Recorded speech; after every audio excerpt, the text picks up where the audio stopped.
Trecho da Democracia de hoje entrevista o professor livre-docente do Instituto de Economia da Unicamp, Plínio de Arruda Sampaio Júnior. Plínio, para onde caminha a América do Sul?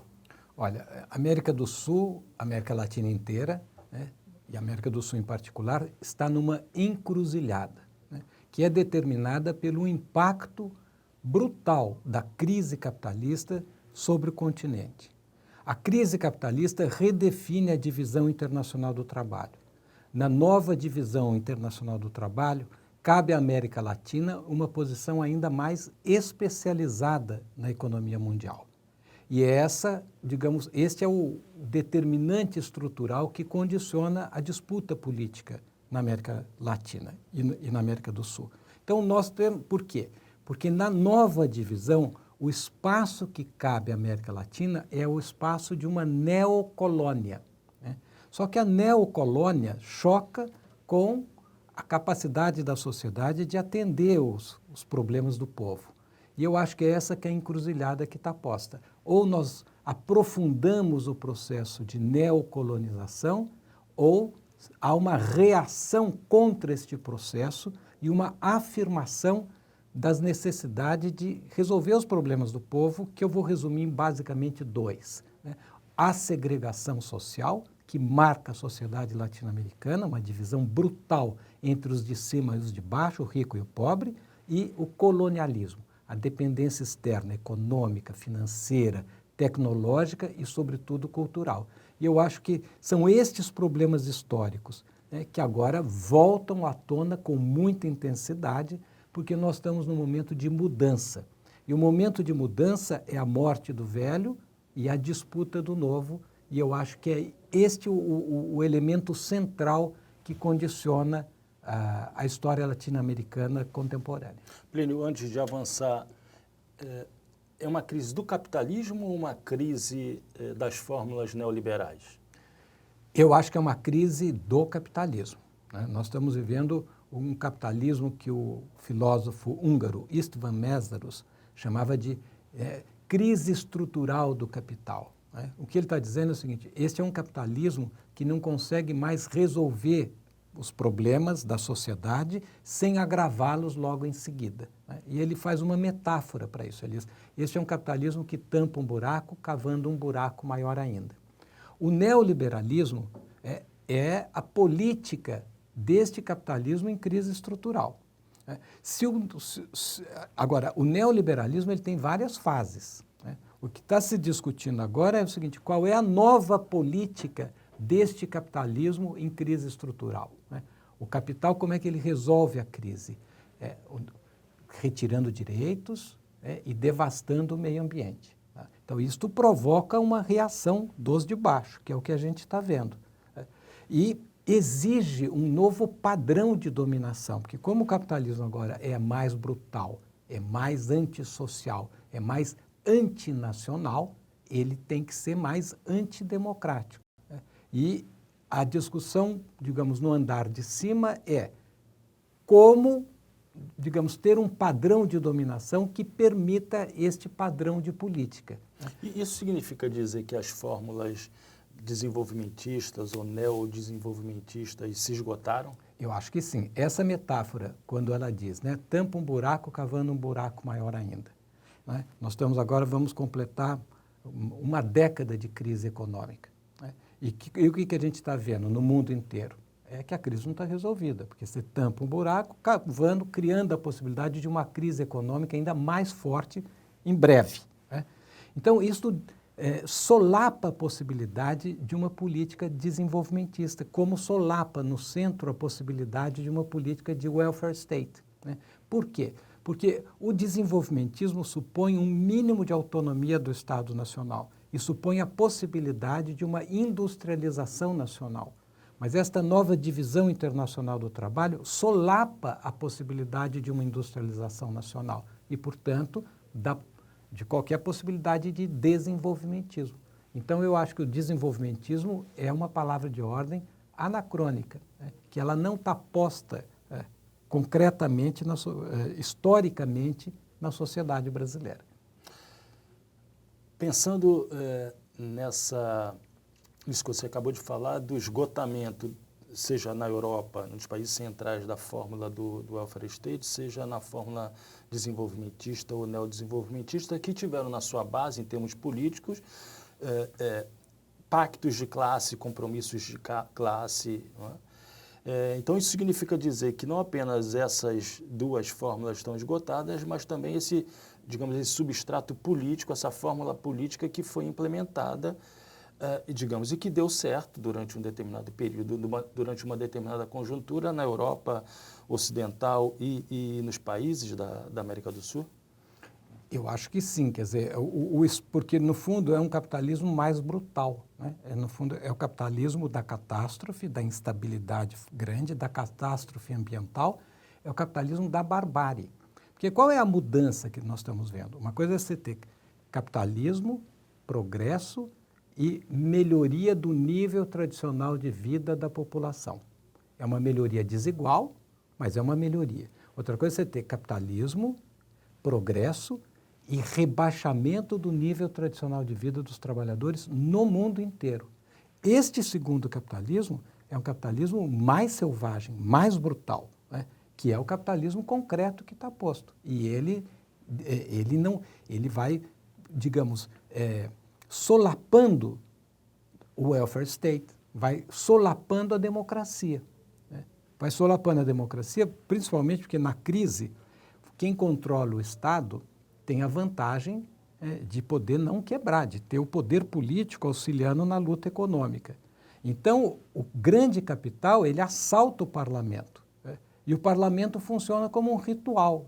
E para o povão, o parlamento, digamos, fica inócuo. Por isso nós estamos vendo uma crise da democracia no mundo inteiro, não só no Brasil, né? É no mundo inteiro. E é uma crise estrutural, porque o capital precisa de um padrão de dominação mais despótico, né? E é uma crise que não vai ser resolvida sem, digamos, muita luta e muito trauma, e sem colocar na ordem do dia a necessidade de ir além do capital, porque esse é o capital concreto que existe, ele é um capital brutal. Plínio, vamos pegar então casos concretos da América do Sul, e que apresentam sinais trocados, na verdade, né? Quer dizer, aquilo que acontece no Chile, não é, tem uma natureza muito diversa daquilo que acontece na Bolívia. O que existe em comum nessas experiências? O que existe em comum na derrota desse projeto neodesenvolvimentista no Brasil e o retorno do peronismo na Argentina? Existe uma lógica? É possível racionalizar isso que aparece ter sinais trocados? Marco, eu acho que nós estamos num período de grande turbulência e no calor dos acontecimentos. Então, as coisas não estão claras. Mas eu acho que existem algumas coisas que auxiliam na compreensão do problema, né? Que é a primeira questão que a gente discutiu. Quer dizer, em que momento nós estamos? A América do Sul está numa encruzilhada, né? Ou nós aprofundamos a reversão neocolonial, ou nós criamos uma alternativa à reversão neocolonial, que não se sabe qual é.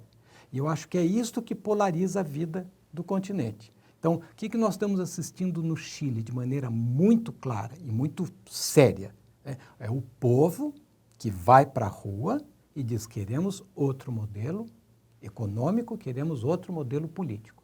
E isso a gente vê o povo mais humilde, com muita clareza, falando isso. Ou seja, queremos sair da ditadura do Pinochet e do modelo econômico do pinochetismo, né?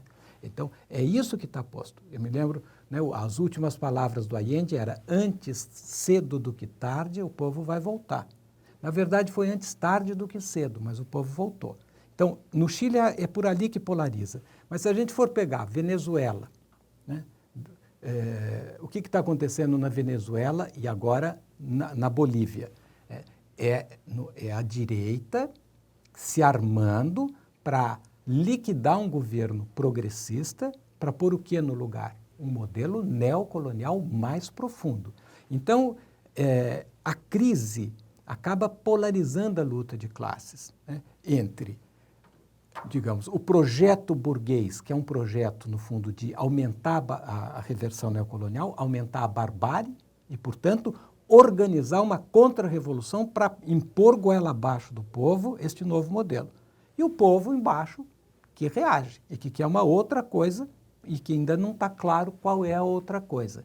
Então, eu acho que é isso. Agora, como é que isso se manifesta em cada país concreto é diferente. Então, por exemplo, na Argentina, vem o projeto Macri, que é um projeto de reversão neocolonial, há uma reação que, por enquanto, tem a cara de uma espécie de um passo atrás. Vamos voltar ao que fez a Cristina Kirchner, né?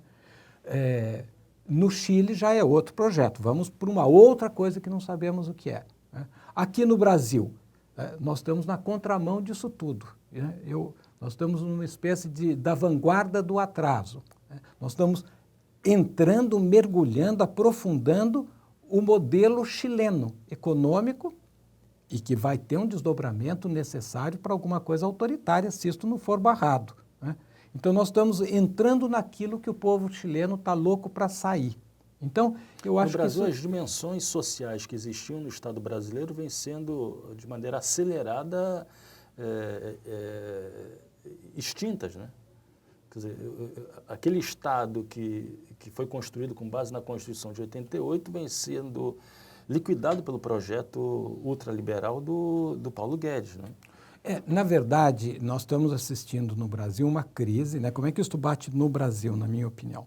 Na economia, é uma desindustrialização. É grave, porque o que é a indústria? A indústria é a coluna vertebral de uma economia nacional. Então, se você não tem indústria e não tem economia nacional, você não organiza a tua base material para atender as necessidades da sociedade nacional. Ou seja, então você tem uma sociedade que nem a brasileira, de 220 milhões de habitantes, muito desigual, né? Uma grande parte muito pobre, e você não tem uma base material para dar um mínimo de estabilidade e de capacidade de atenção às necessidades desta população. Mas, Plínio, eu me lembro que quando se comentava, quando se fazia uma comparação entre as ditaduras militares na Argentina e no Brasil, se dizia, na Argentina os militares conseguiram destruir a indústria nacional, enquanto no Brasil os militares conseguiram construir, fazer desenvolver, dar continuidade ao projeto varguista de industrialização, lógico, uma industrialização diferenciada, já no modelo dependente associado, mas de toda forma foi um processo de industrialização. Quando é que começa esse processo de desindustrialização no Brasil? Então, Marco, você sabe que esse é um grande debate na historiografia econômica brasileira, né? Quando que começa o desastre? O Caio Prado Júnior, ele vai dizer, olha, a desindustrialização começa, paradoxalmente, com o Juscelino Kubitschek, que é quando parece que ela dá um salto. Uhum. Por quê? Porque ele diz, o controle do capital internacional sobre a indústria é o vírus letal, que em algum momento vai desmontar a indústria, porque esse capital vem e monta a indústria, mas se por algum motivo ele decide produzir em outro lugar, vamos dizer na China, ele vai embora e não sobra nada, né? Para o Celso Furtado, essa crise começa na década de 80, né? Os anos, digamos, a nova dependência, a globalização, a exposição do parque da economia brasileira à concorrência internacional, diz, bom, isto vai destruir a indústria brasileira, né? Então, cada um acha que começa em algum momento, né? Eu acho que nós estamos em 2020, se começou no meados, na segunda metade dos 50, se começou em 64, quando a ditadura militar abandona o projeto de uma industrialização nacional e para fazer só a industrialização. Ou se acabou com a globalização, o fato concreto é que a base material da economia brasileira está sendo fragmentada. E a isto coloca problemas para aquela superestrutura que foi montada, que é a Nova República, né? A Nova República dependia de uma economia com um mínimo de capacidade de distribuição, mesmo que minúscula. Bom, digamos, a especialização da economia brasileira exige maior concentração de renda, que, aliás, é o que está acontecendo, de acordo com todos os dados, né? e, portanto, isto acaba, digamos, destruindo a possibilidade da nova república. Então, nós estamos assistindo uma crise terminal da nova república. A nova república, ela promete a Suécia para o povo brasileiro, a Constituição Cidadã, mas entrega o Haiti para 85% da população. Então, esta contradição que sempre esteve presente na nossa Constituição, a contradição entre o formal e o real, ela vai para a rua nas jornadas de junho de 2013. Plínio, no clássico livro editado em meados da década de 70, Florestan falava na Revolução Burguesa no Brasil de uma contra-revolução prolongada. Nós vivemos hoje o início de uma contra-revolução prolongada no Brasil e na América do Sul? Marco, quando o Florestan diz, né, o padrão de dominação burguesa se cristaliza no Brasil como uma contra-revolução prolongada, uma contra-revolução permanente, né? No fundo, ele quer dizer o quê? Ele quer dizer o seguinte, o regime burguês no Brasil se consolidou cristalizando as duas marcas do capitalismo dependente, a segregação social, a dependência externa. Então, essa é a ideia dele. Bom, agora nós estamos numa encruzilhada, numa crise. Qual é o projeto burguês para o Brasil? Que até tem aquele nome bonito do programa do PMDB do Temer, né? Ponte para o Futuro, que agora é radicalizado pelo Guedes. Mas o que é a ponte para o futuro? É levar o Brasil para o século XIX, olhando para o XVIII. Né? Então, isso é uma mudança, né, para ir para a tua questão. Isso é uma mudança profunda. É uma mudança, em certo sentido, revolucionária, no sentido que muda as estruturas de maneira muito profunda. Então, o projeto burguês é uma revolução dentro da contra-revolução. Se mantém e se aprofunda a segregação social, se aprofunda a dependência externa, né? Esse é o projeto burguês, porque assim se ganha mais dinheiro. E o tecido social brasileiro suportará isso? Para fazer mais negócio. Então, o problema é que isto tem que ter a aceitação dos de baixo, né? O Brasil é um país de capitalismo dependente que vive numa crise social latente permanente, né? E que quando a economia entra em crise, vira uma crise social aguda, que é a situação onde nós estamos hoje. Só para pegar um dado, 1 de cada 4 trabalhadores brasileiros está ou desempregado, ou desalentado, ou muito subutilizado. 1 de cada 4. Então, esse é o problema. Quer dizer, como é que você impõe este projeto, que é um projeto profundamente antissocial, né, antidemocrático, antinacional, à população? Você tem que ter mão dura. Então, o lado de baixo, qual é o projeto alternativo dos de baixo? É outro modelo. Então, a luta de classe se polariza entre os que querem mudar o modelo, revolução, que está na rua, no Chile, na forma de uma insurreição popular, que ainda não tem um norte, mas sabe o que não quer e não sabe ainda definir exatamente o que quer, né? E a classe dominante brasileira, que quer transformar este país numa colônia, porque assim se ganha mais dinheiro, né? Que é uma contra-revolução. Então, estes são os determinantes estruturais da vida nacional, né? Revolução e contra-revolução. A contra-revolução tem que deixar o povão a zero para poder manter este dique imenso de contradições estagnado, né? Eu acho que é isso que polariza a vida nacional no Brasil e com diferentes cores, diferentes temperos, né? Diferentes especificidades, é o que está condicionando a luta de classes no continente inteiro. Esse processo está em aberto nos demais países do continente sul-americano ou você já vê sinais de que esse modelo se torne hegemônico no nosso continente? Eu acho que nós estamos vivendo um período que os neoliberais chamaram de fim da história. O problema é que a história só acaba se as contradições acabarem, né? Porque quem impulsiona a luta de classes são as contradições. E este modelo econômico neoliberal, ele só aprofunda as contradições. Então, nós estamos num momento essencialmente histórico, né? Mas já se vão 30 anos do texto do Fukuyama sobre o fim da história? Quer dizer, parece que a história não caminha, né? Que às vezes a história caminha lenta, né? Então vamos fazer uma imagem, né? Os resíduos depositados na barragem de Mariana, eles foram se acumulando décadas, e eles ficaram parados ali décadas, mas tem uma hora que a barreira trinca, e aí o que ficou parado décadas deságua, né? Então é isso que nós estamos assistindo, para pegar o que está acontecendo no Chile, né, e rememorar o que eu já falei aqui do Allende, né? A última fala do Allende, o Allende fala, antes cedo do que tarde o povo vai voltar. Na verdade foi muito mais tarde do que se imaginava, mas o povo voltou. Se ele vai ganhar agora ou não, isso é a história, está aberto, são os homens que vão decidir. Mas o que eu acho que é claro é que se a gente for olhar a América Latina em perspectiva histórica, teve o período da colonização, depois teve uma era de revoluções, né? Depois teve uma era de consolidação do Estado Nacional, depois teve um ciclo de industrialização, alguns foram mais, o Brasil foi mais, outros foram menos, tal. Bom, agora nós entramos numa nova era de revolução. Antes disso, uma era dos golpes militares, né?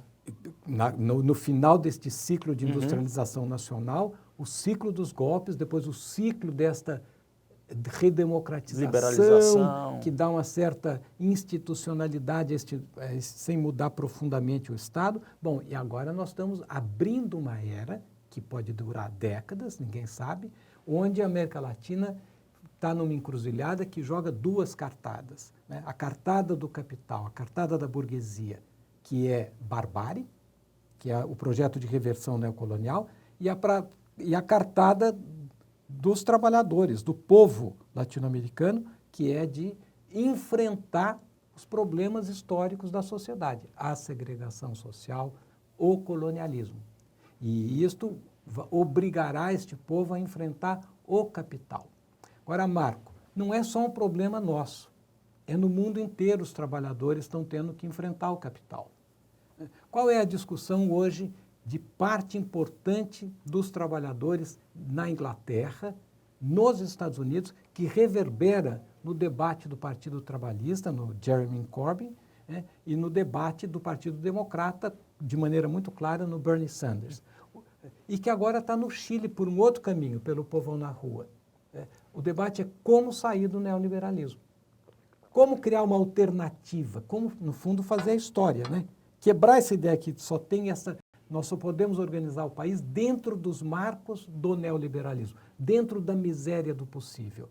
É curioso que esses três países, porque lá foi o berço do neoliberalismo, né?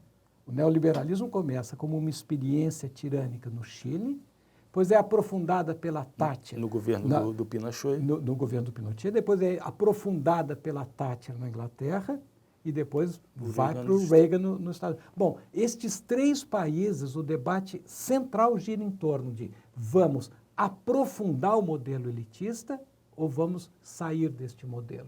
Eu acho que, então, esse é um debate do mundo inteiro, né? Não só do Brasil. Plínio, e por falar do mundo inteiro, mas vamos ficar restritos ao continente europeu, vamos atravessar o Atlântico.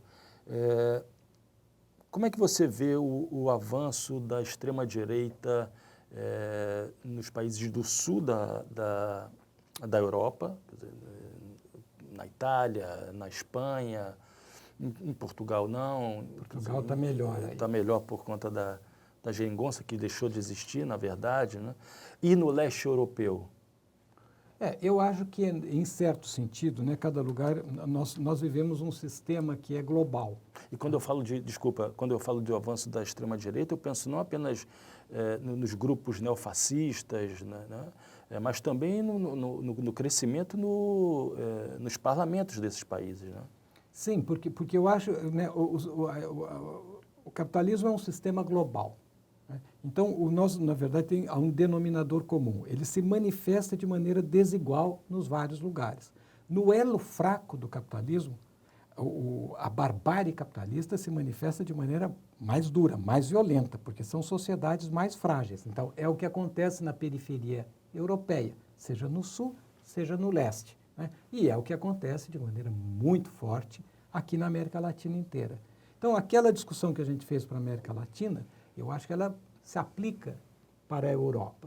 Quer dizer, o modelo lá, como é que a sociedade, na ausência, né, o velho está morrendo, o que você coloca no lugar?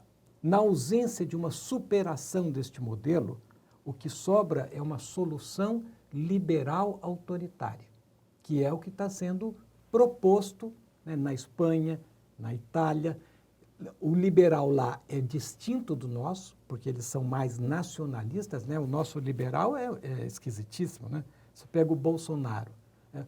O lema dele é Brasil acima de tudo e Deus acima de todos. Mas seria mais correto colocar Estados Unidos acima de tudo e os negócios acima de todos. Porque é um nacionalismo entreguista, né?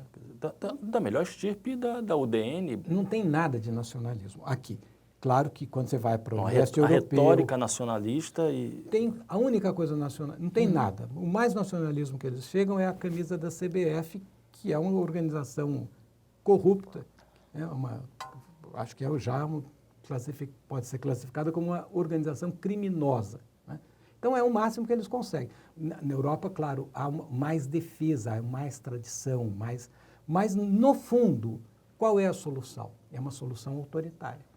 Como é que a gente sai disso? O povão tem que entrar em cena e propor uma solução não de cima para baixo autoritária, mas de baixo para cima democrática, que é o que está acontecendo no Chile. Mas o povão, através de que mediações? Eu estou pensando na experiência, por exemplo, duas experiências que chamaram muito a atenção naqueles que atuam no campo, digamos, democrático, radical, né? A experiência do Syriza na Grécia e do Podemos na Espanha. Então, vamos pegar o da Syriza. O do Syriza é muito interessante, né? Porque o Syriza chegou ao extremo de propor à população um plebiscito para dizer: vocês querem continuar no jogo ou querem sair do jogo? Né? Vocês querem continuar na Europa ou querem sair da Europa? Vocês querem o ajuste do FMI ou querem uma outra experiência? Aí o povão votou: nós queremos outra experiência. Aí o governo chegou à conclusão: tá bom, então nós vamos fazer a mesma coisa, né? E evidentemente isso abalou a população e deu uma sobrevida a esse ajuste neoliberal, né? Então, o que eu acho que é o desafio que está posto para os trabalhadores no mundo inteiro, e cada um de um jeito, qual é a alternativa? Porque se a gente procurar uma alternativa ao neoliberalismo dentro do capitalismo, nós estamos na quadratura do círculo. E é o caso do Syriza. E por outro caminho, menos dramático talvez, o do Podemos, né? Ele entra como uma coisa antissistêmica e acaba sendo absorvida pelo sistema. Então, você faz uma pergunta: qual é a mediação? Essa é uma mediação que vai ter que ser historicamente construída, né? Porque não tem mediação. Através de partidos políticos ou através de uma reorganização desses setores da sociedade civil anticapitalistas? Marcos, você sabe que essa tua pergunta é a que está sendo testada na prática nas ruas do Chile, né? Porque o sistema político, há uma completa desconexão entre o movimento social, o povo que vai para a rua, que está há um mês na rua, com manifestações de 1 milhão, né, greve e tal, e a classe política. E eu estou falando mesmo os partidos da esquerda da ordem, e alguns deles, como é o caso do Partido Comunista Chileno, simpáticos, manifestamente simpáticos à insurreição popular, eles não têm uma relação orgânica com essa organização popular. Então, fica faltando uma mediação, porque esta vontade política tem dificuldade de virar uma voz política, né? Isto vai ser construído. Agora, isto não é a primeira vez que acontece, né? Na Revolução Burguesa, né, francesa, também não tinha mediação, né? Na Revolução Russa, também não tinha mediação. Sim, mas você está falando aqui, no caso da Revolução Francesa, num momento em que ainda não existia a forma partido, né? Que se constitui no final do século XIX.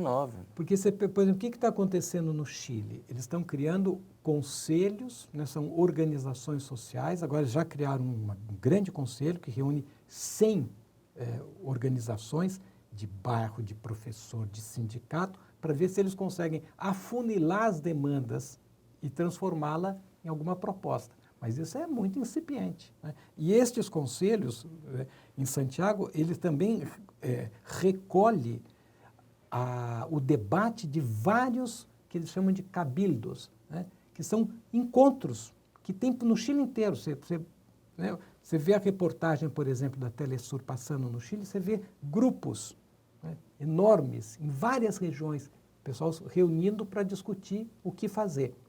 Agora, este instrumento não existe, Marco. E isso é que é o impasse que nós estamos, né? Nós estamos num impasse civilizatório, que é do mundo inteiro e que na América Latina é dramático, que é o impasse da urgência de ir além do capital e da impotência de ter instrumentos que permitam este passo. Né? E isto, eu acho que é o que vai definir o nosso futuro. Né? Porque se nós não tivermos capacidade de ir além deste modelo, este modelo vai afundar a civilização na barbárie. Né? E na barbárie, se nós tivermos sorte, porque a crise ambiental é de tamanha envergadura que nós já estamos próximos, se é que já não ultrapassamos, o ponto de não retorno, né, de crise ambiental, de desequilíbrio ambiental. Então, é um momento realmente dramático da civilização humana. Né? E é isso que eu acho que está polarizando a nossa vida. Então, é um momento duro, mas, ao mesmo tempo, é um momento cheio de possibilidades. Será que nós já não nos encontramos há um bom tempo na barbárie? E eu estou pegando como referência a famosa afirmação do Weber sobre o monopólio da violência pelo Estado, né? E pensando no desenvolvimento das forças, no crescimento impressionante das forças paramilitares em todo o continente, no Brasil em particular. A gente não teria superado já esse limite da passagem à barbárie com a quebra ou a flexibilização desse monopólio da violência pelo Estado? Um Estado que sempre atuou com seu braço penal de maneira fortalecida? Sem dúvida nenhuma. Vamos pegar o caso brasileiro, né? Nós temos mais ou menos 66 mil mortos por morte violenta de mão armada ou de faca por ano. 66 mil, fora os 50 mil que morrem de desastre de automóvel. Bom, isso é a barbárie, né? A barbárie é um processo, né? E a revolução é uma reação bárbara à barbárie, né? Então, sim, nós estamos já num processo de barbarização claramente, né? Se a gente for pegar a sociedade latino-americana e a brasileira e colocá-la em perspectiva histórica, estrutural, nós vamos ver o seguinte: o sentido é um sentido de declínio. Nós estamos, na verdade, num processo claro de aborto do processo de construção da nação, né? Então, isso você vê na educação, você vê na saúde, você vê na organização territorial, na organização urbana, mas, sobretudo, na violência, que é o que você está falando, né? Quer dizer, a violência no Brasil não está diminuindo, ela está escalando, porque, no fundo, a burguesia, para segurar o povão, tem que fazer uma verdadeira guerra aos pobres. Que ela faz essa guerra travestida de guerra às drogas, mas, na verdade, é uma guerra aos pobres, né? E é contra isto, eu acho que o grande desafio é como sair disso. Muito obrigado. Eu que agradeço. E o Trilhas da Democracia volta na próxima terça, às 9h30 da noite, com reapresentação aos domingos, às 7 horas da noite. Até lá.